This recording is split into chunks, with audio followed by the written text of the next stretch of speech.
I get asked every so often why I am a United Methodist.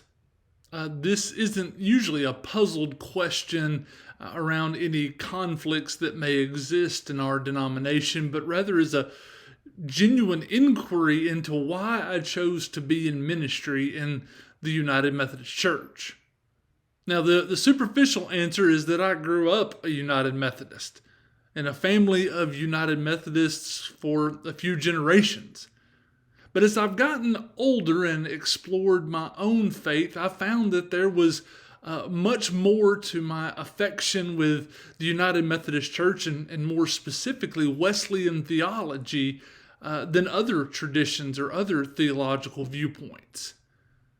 Now, for those of you who may not know, the Methodist movement, not yet a church, began as a group designed to renew and revitalize the Church of England in the mid-18th century. John Wesley, along with his brother Charles and their friend George Whitefield, formed societies and small groups that were designed to invite people to a committed, deeper relationship with God lived out in their everyday lives. It's this theme that continues to draw me to the Methodist Wesleyan theological perspective. Now, most traditions hold certain sets of beliefs and traditions at their core. These beliefs usually involve God's creation, the presence of sin in our lives and our world, and thus our need for God's saving actions. Those actions that are accomplished through the life, death, and resurrection of Jesus and shared with us by God's grace. And as we accept by faith in Jesus, these beliefs bring salvation to our lives.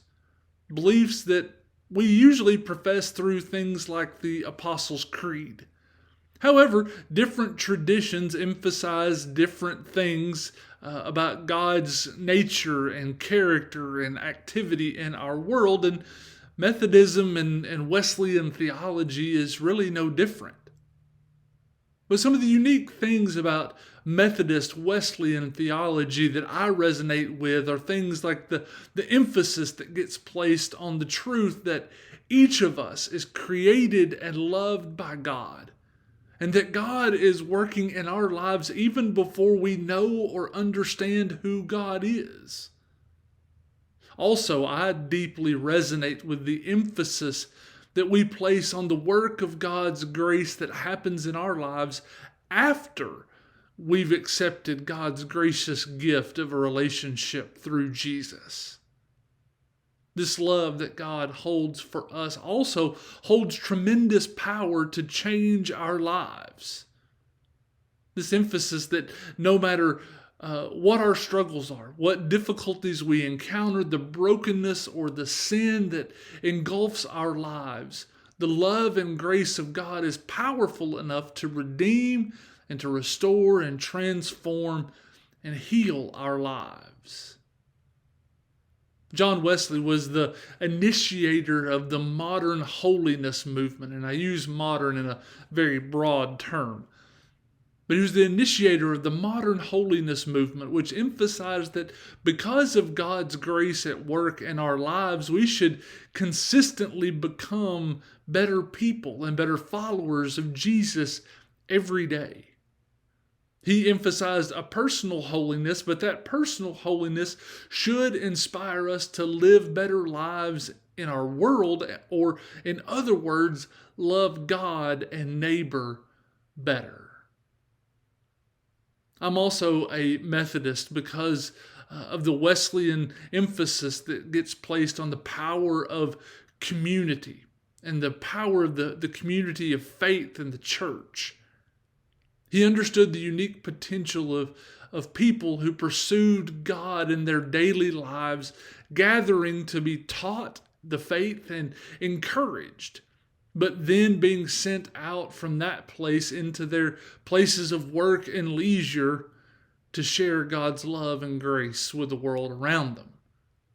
He understood the unique potential those people had and have to change the culture and the world in which they live.